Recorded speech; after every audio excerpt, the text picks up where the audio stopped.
पुरुषोत्तम बेर्डे.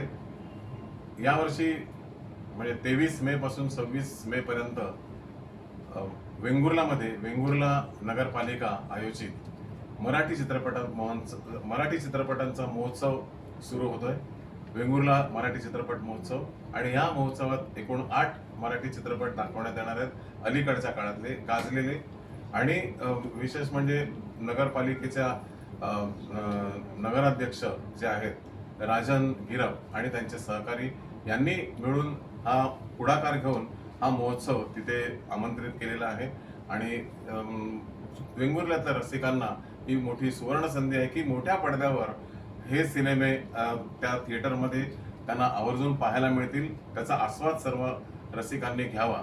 आणि हे नवीन चित्रपट जे आहेत अलीकडच्या काळातले, काय मराठी चित्रपटसृष्टी कुठे आणि आपल्याला किती ती सुखावू शकते याचा आनंद हा चित्रपट पाहताना सर्वांना मिळेल याची मी तुम्हाला एक ग्वाही देतो.